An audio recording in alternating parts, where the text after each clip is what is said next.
You don't need Netflix, you don't need cable. Hop on YouTube, welcome to the hood table, where we chop up local and global events vocally. You don't really wanna miss out on these conversations. Just joke a little, laugh a little, get that wine in your system, fill your glass a little. Expose current events, talk trash a little. You never know, these opinions might clash a little. They addicted to the content, got them binge watching. You don't like it, then you want invited better friends watching in the house and your job parking lot before you clocking. They don't wanna miss a second of this HT content. Everybody think they got something to say, so it's an open invitation, bring it to the table. But if you come whack, just know we ain't buying in. We gon' probably turn your back and tell you sorry, try again. Yeah, welcome to the hood table. You don't need Netflix, you don't need cable. Yeah, welcome to the hood table. You don't need Netflix, you don't need cable.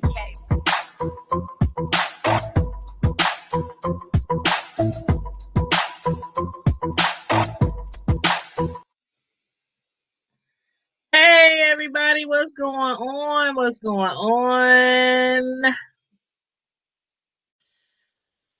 Please make sure you guys like and share the video. Make sure you guys subscribe to the Hood Table. Also, make sure you guys follow us on our other platforms like Facebook, IG, Twitter, Stereo, and of course on thehoodtable.com. And if you are on our thehoodtable.com website and signed up to receive the monthly newsletters that I write up every month, this month it will not go out until after the inauguration. So when there's upcoming big events each month, like normally I put them out at the first of the month, but if there's like a big event or something, going on that I want to include in that monthly newsletter, then I will wait. Like when we found one on election day when, we were waiting to see, if Biden might win or, I waited till like after the 7th to put out the one in November. So just like this month is the inauguration, so we will send out the newsletter after the inauguration.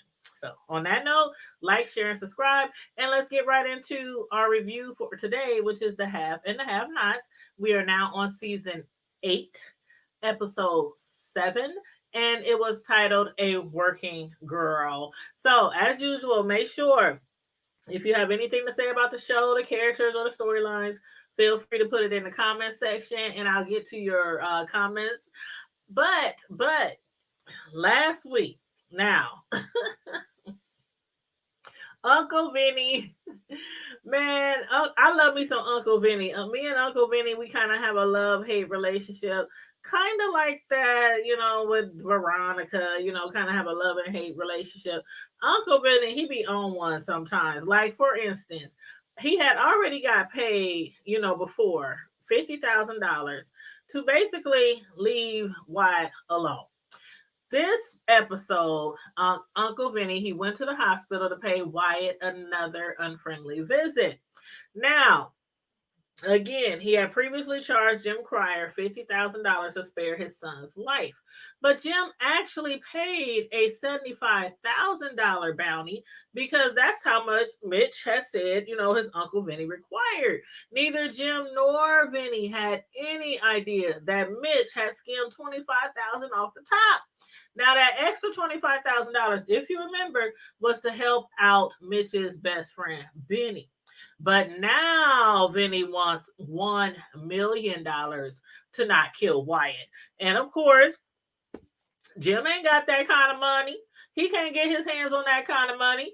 Catherine is still locked up, and Hannah is still the power of attorney of her estate. So what is Jim going to do now? And then after Vinny, threatened Wyatt's life, what is Wyatt going to do now? Man, these people, it's like the main thing about this show, I'm telling you, in all 8 seasons, the main thing about this show is money. Who has the most of it and what people are doing are willing to get more of it. But anywho, at the end of the show, Jim promised Wyatt that he'll take care of it. He's gonna, do what he gotta do to take care of Uncle Vinny, so long as Wyatt stays at the hospital.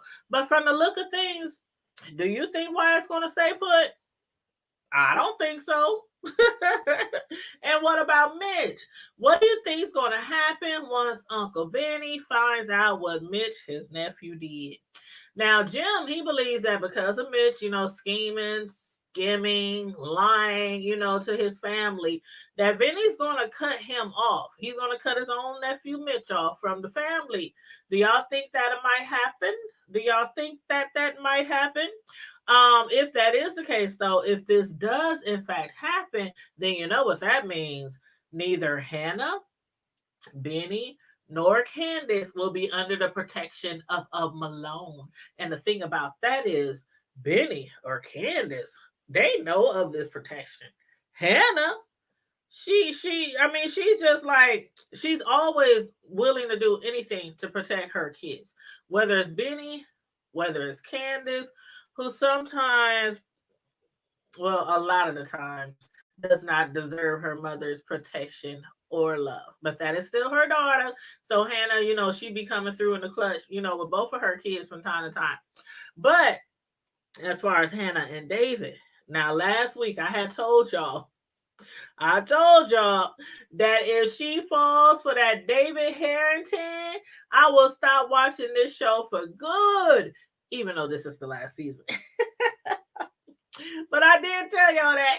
But David, he wasn't able to get in where he fit in. David, he might have been naive and foolish, and fell for his dead fiance's friend, the one who tried to frame him for rape. But Hannah, she is far from naive, stupid, or gullible. But he tried it, though. Can we say he tried it? David really tried it, y'all. However, all that flirting wasn't getting him nowhere. Didn't get him anywhere with Hannah. She could see right through him and his scheming. He even went so far to tell her, when we met a long time ago, do you remember what I said to you a long time ago? Do you remember that ankle bracelet that you wore on your anklet a long time ago? When she first, came to work for the crier. He's throwing all that up in her face to make her really believe that he's sincere in his desire for her. Now, the thing is, he does desire her. She doesn't know that he really does desire to be with her. But for that moment right there, he wanted her to fall for him for the sake of his friend, Jim Cryer. Now, after she put him out, I was cracking up. Hannah, who was so pissed at the notion of Jim sending David over there to try to bed her, despite knowing that David was attempting to play her for a fool, she still thinks he's sexy. So not only does he find her attractive, and in fact desires to be with her, she also finds him attractive. After he left, y'all, Hannah was like, he must think I'm a damn fool, sexy bastard. Y'all, when I say I was cracking up, I said, let me rewind that. Hannah, no, you didn't. She said, with his fine self, this nigga must think I'm a fool. He's still sexy, though, sexy bastard. That was too funny, y'all. Too funny. But it didn't even end there. It didn't end there. Jim, who still needs that $1 million, like yesterday, because his son, why his life is on the line, he comes back to the house. But this time, he threatens to kill Hannah's daughter, Candace, if any harm comes to his son, Wyatt. Not trying to be outdone, though, because Hannah, you can't just threaten her. You can't just threaten her and get away with it. She was like, let me make you one promise as well, Mr. Cryer. Hannah promised to kill him if any harm comes to her daughter. She didn't promise to kill his child like Jim did. I'm going to bypass all that. And I'm going to come directly to you. And I'm going to kill you. I'm going to personally let you feel my wrath. Hannah ain't no punk, y'all. I've been telling y'all that for the longest. We know Hannah ain't no punk. She's a Christian. She is a Christian, but God ain't through with her yet. God ain't through with her yet. And despite, regardless, like I said about Candace, the way Candace might have treated her or did treat her throughout the years, Hannah still will protect her one and only daughter. and she will take your life, Jim. You don't be messing with our Hannah now. Don't be messing with our Hannah. But moving right along. Another storyline is Selena and Veronica. Last week, Celine, she was approached by her management to step into their office for a little chit chat. She knew immediately that her bosses was attempting to fire her. You know, after her run in with Jim and or Wyatt and or her run in with her son and Jim and or Wyatt. But being that Veronica was already representing her, you know, in the child support case against Jim, Celine figured, you know, I'll hit up her right away. So she hit up Veronica right away. Veronica, when she got there, y'all, I didn't see it coming. Veronica showed her entire ass. She was so, man, she was mature. She was immature. She was acting a fool. She was not being professional at all. But one thing about Veronica that we know oh so well, Veronica will also go through any means necessary to get her way. So yeah, she showed her ass up there, right down to even accusing the doctor who's trying to have Celine fired of sexual harassment. Now, even Celine was like, Veronica, why are you doing this? Well, why are you doing this? I never said. Veronica said, "Listen, I know you speak broken English. I know you know you speak your native language, you know, better or whatever." She said, "So just be quiet. Do not say anything. Shut your mouth." She was talking to her like, do what I say. Do you see my lips moving? Do you hear the words coming out of my mouth? Oh my God. Oh my gosh. Celine was like, oh, but you know what? In the end, it worked out after Veronica threatened to sue that hospital for 10 million big ones. Now, I don't know if they really believed Veronica, but she did say that she had proof. She said they got text messages, they got emails, you know, this, that, and the third. So maybe they like, you know what? What if they do have proof? So anyway, it worked out in the end for now, at least for now. The doctor is not going to get sued for sexual harassment. And Celine, for right now, she is not going to be terminated. She is going to keep her job for the meantime and in between time. But y'all, Celine, she was standing there. I was just like, oh my God, she did not feel comfortable at all with what's going on. But in the end, I'm sure she's thankful that she got to keep her job. Now, Veronica and Catherine. Okay, let's talk about Veronica and Catherine. Last week, it was made known to Catherine that Veronica was in default of the loans Catherine had given her. Those loans were for Veronica's chain of like rehab clinics or facilities. Basically, she's in default of $54 million to be exact. But not only is she at risk to lose her facilities, she's also at risk of losing her own personal home, that big old beautiful house where those gay guys just skinny dipped a few weeks ago. Mm-hmm. She had put that house up for collateral when she borrowed all that money from Catherine. So when Catherine found this out, you know, last week I had assumed, you know, because of her new relationship with the girl or the young lady Gina, you know, in jail, I had assumed that Catherine was going to hold that over Veronica's head, you know, in an attempt to get Veronica to represent Gina. Because remember, she said, I do know a crazy bitch out there who could probably help you. So I'm thinking that's, you know, what she was going to do with that, you know, defaulted loan. But it seems as if Catherine is going to use this in her advantage or to her advantage for Veronica not to testify against her in court and maybe also represent Gina. But yeah, Veronica, she's supposed to testify for the DA in court, you know, for the murder of Jennifer Salazar, and lets him know that Catherine did kill Jennifer Salazar. Now, Veronica, she's also like, okay, if you don't pay this $54 million that I owe to you, Basically, she done flipped the whole table. Catherine was like, you owe me $54 million. I'm going to take your home. And then Veronica was like, yeah, I owe you $54 million and I'm not paying it. You're going to pay it in order for her not to testify against Catherine in court. So she's going to blackmail Catherine. How do y'all think this is going to work out, y'all? Who do y'all think is going to win this fight, going to win this battle?